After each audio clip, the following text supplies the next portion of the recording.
चाची जी की मौत के बाद चाचा जी बहुत उदास रहने लगे थे। एक दिन वो प्रियंका से बोले, प्रियंका, तुम मुझे बहुत अच्छी लगती हो। तुम मुझे बिल्कुल अपनी चाची जैसी लगती हो। प्रियंका को उनकी बात सुनकर थोड़ा अजीब तो लगा, पर उसने ज्यादा ध्यान नहीं दिया। एक दिन जब प्रियंका अपनी दोस्त रिया के साथ बाजार जा रही थी, तो उसने देखा कि उसके चाचा जी एक दूसरी औरत के साथ घूम रहे हैं। जब प्रियंका ने अपने चाचा जी को यह सब करने के लिए मना किया, तो चाचा जी कहा, अगर तुम मेरी जरूरतों को पूरा कर दो तो मैं उस औरत के साथ नहीं घूमूंगा। अपनी छोटी बहन की जिंदगी बचाने के लिए प्रियंका ने उनकी बात मान ली और फिर। हेलो दोस्तों, आज की इस रोमांचक कहानी में आप सभी का स्वागत है। प्रियंका एक बहुत ही खूबसूरत लड़की है। उसकी नीली नीली आंखें, गोरा सा बदन, लंबी हाइट और गोरे गोरे प्राकृतिक उभार किसी भी लड़के को मोहित कर सकते हैं। उसने अपने शरीर को बहुत अच्छे से मेंटेन करके रखा था। उसके माता पिता का देहांत कुछ सालों पहले ही हुआ था, इसीलिए वो अपने चाचा चाची जी और अपनी छोटी बहन के साथ रहती थी। प्रियंका अपने चाचा चाची से बहुत प्यार करती थी, पर कुछ ही सालों पहले उसके ऊपर दुखों का पहाड़ फिर से टूट पड़ा। एक साल पहले ही उसकी चाची जी का भी निधन हो गया था। उसके बाद वो सब बहुत दुखी रहने लगे थे। चाची जी की मौत के बाद उसके चाचा जी भी बहुत अकेलापन महसूस करने लगे थे। चाची की याद में वो कभी कभी रात भर रोया करते थे। प्रियंका यह सब देखकर बहुत बेचैन हो जाती थी, क्योंकि वह अपने चाचा जी से बहुत प्यार करती थी और वो उनको बिल्कुल भी दुखी नहीं देख पाती थी। प्रियंका को यह सब देखकर बहुत दुख होता था, क्योंकि चाचा जी अब पहले की तरह खुश नहीं रहते थे। हालांकि वो अब भी प्रियंका से बहुत ज्यादा प्यार करते थे। प्रियंका भी उनको खुश रखने के लिए हर संभव प्रयास करती थी। धीरे धीरे समय बीत रहा था और चाचा जी के व्यवहार में भी बदलाव आने लगे थे। पर यह बदलाव बहुत ही अजीब थे। अब वो प्रियंका के साथ दोस्तों की तरह व्यवहार करने लगे थे और अब वो उससे बहुत ही ज्यादा बातें भी करने लग गए थे। पहले तो प्रियंका को सब कुछ ठीक लगता था, पर धीरे धीरे उसको भी चाचा जी का यह व्यवहार अजीब लगने लग गया था। वह समझ नहीं पा रही थी कि अचानक से ऐसा क्या हुआ, जिसके बाद चाचा जी इतना बदल गए हैं। पहले चाचा जी जब भी प्रियंका की तरफ देखते थे तो बेटी की नजरों से ही देखते थे, पर धीरे धीरे उनकी नजरों में भी बदलाव आने लगे थे। एक दिन की बात है, सारे लोग एक साथ बैठकर खाना खा रहे थे। तभी अचानक से चाचा जी ने प्रियंका से पूछा, प्रियंका, क्या तुम्हारा कोई बॉयफ्रेंड है? चाचा जी का यह सवाल सुनकर प्रियंका बिल्कुल ही हैरान रह गई। उसको यकीन ही नहीं हो रहा था कि उसके चाचा जी उससे ऐसा सवाल करेंगे। उसने चौंकते हुए जवाब दिया, नहीं चाचा जी, मेरा कोई बॉयफ्रेंड नहीं है। चाचा जी बोले, प्रियंका, तुम मुझे बहुत ही खूबसूरत लगती है, जैसे तुम्हारी चाची जी लगती थी। मुझे तुम्हारे साथ वही अपनापन महसूस होता है जो मुझे तुम्हारी चाची जी के साथ होता था। चाचा जी की यह सारी बातें सुनकर प्रियंका दंग रह गई थी। कुछ देर बाद उसकी छोटी बहन कमरे में आई और चाचा जी को किसी काम की वजह से बाजार ले गई। चाचा जी के बाजार जाने के बाद भी प्रियंका के दिमाग में चाचा जी की वही सारी बातें घूम रही थीं।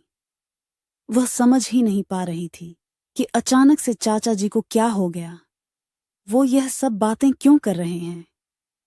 यही सब सोचते सोचते प्रियंका को नींद आ गई और वह गहरी नींद में सो गई। कुछ देर बाद अचानक से उसकी नींद खुली तो उसने देखा कि घर में अंधेरा हो चुका है। उसने सोचा कि शायद चाचा जी और उसकी छोटी बहन अभी भी बाजार से वापस नहीं आए हैं। वो तब तक घर का सारा काम निपटाने लगी और कुछ ही देर बाद चाचा जी और उसकी छोटी बहन बाजार से वापस आ गए। प्रियंका उन लोगों के पास बैठकर उनसे बात करने लगी, लेकिन थोड़ी ही देर बाद चाचा जी फिर से किसी काम के लिए बाजार चले गए। प्रियंका के दिमाग में फिर से वही सारी बातें घूमने लगीं। वह समझ ही नहीं पा रही थी कि चाचा जी ने उससे इस तरह की बातें क्यों की। थोड़ी देर बाद प्रियंका की सहेली रिया उससे मिलने आई। वह बोली, अरे प्रियंका, अकेली बैठी बैठी क्या सोच रही हो? प्रियंका ने उसे टालते हुए कहा, अरे कुछ नहीं, बस ऐसे ही बैठी हूं। फिर प्रियंका ने रिया से पूछा, यार कोई ऑनलाइन पैसे कमाने का तरीका हो तुम मुझे बताओ। रिया ने हंसते हुए जवाब दिया। अरे प्रियंका, पैसा कमाना इतना आसान थोड़े ही है। रिया ने प्रियंका से कहा, मेरे साथ बाजार चल, मुझे एक छोटा सा काम है। प्रियंका रिया के साथ बाजार चली गई। रास्ते में प्रियंका ने अपनी चाचा जी को देखा। वो किसी दूसरी औरत के साथ घूम रहे थे। प्रियंका यह सब देखकर हैरान रह गई। चाचा जी उस औरत को शॉपिंग करवा रहे थे और शॉपिंग करवाने के बाद वो उसे होटल में ले गए। प्रियंका को बहुत गुस्सा आ रहा था। वह सोच रही थी कि ऐसे कैसे चाचा जी किसी दूसरी औरत के साथ घूम सकते हैं। प्रियंका घर वापस आकर चाचा जी के लौटने का इंतजार करने लगी। उसने अपनी छोटी बहन को चाचा जी के बारे में कुछ भी नहीं बताया था, क्योंकि वह नहीं चाहती थी कि उसकी छोटी बहन चाचा जी के बारे में कोई गलत फहमी रखे। शाम को जब चाचा जी घर वापस लौटे तो प्रियंका उनके कमरे में गई और उनसे पूछा, चाचा जी, आप बाजार में किस औरत के साथ घूम रहे थे? चाचा जी, यह सही नहीं है। चाची जी की मौत के 1 साल बाद ही आप दूसरी औरत के साथ घूमने लगे। लोग क्या कहेंगे? चाचा जी प्रियंका की बात को बीच में ही काटते हुए बोले, प्रियंका, मुझे लोगों की परवाह नहीं है। मुझे उस औरत के साथ रहना अच्छा लगता है। मुझे उसके साथ घूमना अच्छा लगता है, तो मैं अपने मन की ही करूंगा। प्रियंका ने चाचा जी को बहुत समझाने की कोशिश की, पर वह समझना ही नहीं चाहते थे। अंत में उन्होंने प्रियंका से कहा, अच्छा ठीक है प्रियंका, मैं अब से उस औरत से नहीं मिलूंगा, लेकिन तुम्हें भी मेरी एक शर्त माननी होगी। प्रियंका ने हैरान होकर पूछा, आपकी क्या शर्त है चाचा जी? चाचा जी ने कहा, जैसे वह औरत मेरे साथ घूमती है, वैसे तुम मेरे साथ घूमोगी और मेरी सारी जरूरतें पूरी करोगी। प्रियंका यह सुनकर दंग रह गई। उसने तुरंत ही कहा, आप यह कैसी बातें कर रहे हैं चाचा जी? मैं ऐसा बिल्कुल भी नहीं करूंगी। चाचा जी ने भी गुस्से से कहा, तो फिर मैं जो भी कर रहा हूं, मुझे करने दो। मुझे रोकने की कोई जरूरत नहीं है। अगर तुम मेरी जरूरतें पूरी नहीं कर सकती, तो मुझ पर हुक्म चलाने की भी जरूरत नहीं है। प्रियंका वापस अपने कमरे में चली गई। अब तो उसकी उलझने और भी ज्यादा बढ़ गई थी। अब वो समझ चुकी थी कि चाचा जी उसे किस दिशा में ले जाना चाहते हैं। प्रियंका ने कभी भी ऐसा नहीं सोचा था कि चाचा जी उसके साथ ऐसा कुछ करेंगे। वह हमेशा से उन्हें अपना आदर्श मानती थी। प्रियंका ने उनसे कहा, अच्छा ठीक है चाचा जी, मैं आपको शाम को सोचकर बताती हूं। इतना कहकर वो अपने कमरे में चली आई और बैठकर सोचने लगी। अब उसे पूरी तरह समझ आ गया था कि चाचा जी उससे क्या चाहते हैं। चाचा जी के शब्दों को याद कर करके प्रियंका और भी ज्यादा टेंशन में जा रही थी। उसने कभी अपने सपने में भी नहीं सोचा था कि उसके चाचा जी ऐसा कुछ करने की सोच सकते हैं। उसे तो लगता था कि वो एक बहुत ही शरीफ इंसान है। उसको लगता था कि चाची जी की मौत के बाद चाचा जी ही उसका ध्यान रखेंगे, लेकिन वह तो गलत कामों में पड़ चुके थे। प्रियंका चुपचाप बैठी थी और उसके मन में हजारों ख्याल एक साथ दौड़ रहे थे। उसको अपने कानों पर यकीन ही नहीं हो रहा था कि उसने यह सब कुछ सुना है, कि उसके चाचा न सिर्फ अपनी बल्कि उसकी और उसकी छोटी बहन दोनों की जिंदगी बर्बाद करना चाहते हैं। उसका दिल इतनी तेजी से धड़क रहा था कि अगर कोई पास खड़ा हो तो आसानी से सुन सकता था। उसे कुछ ही दिन पहले का वो पल याद आ रहा था जब उसके चाचा ने उसे पहली बार अजीब नजरों से देखा था। अब उसके सामने यह समस्या आ चुकी थी कि वह करें तो फिर क्या करें। अगर उसने चाचा जी की बात नहीं मानी तो वह उस औरत के चक्कर में अपनी और उन दोनों की जिंदगी भी बर्बाद कर देंगे। और वो उनसे यह भी नहीं कह सकती थी कि वो उनके साथ पति पत्नी की तरह रहे, क्योंकि दुनिया की नजरों में वो उसके चाचा थे। फिर उसके दिमाग में एक ख्याल आया कि अगर घर की बात घर में ही रह जाए तो कम से कम उसकी छोटी बहन की जिंदगी बर्बाद होने से बच जाएगी और शायद चाचा जी भी सुधर जाएंगे। यही सब सोचते सोचते प्रियंका सो गई।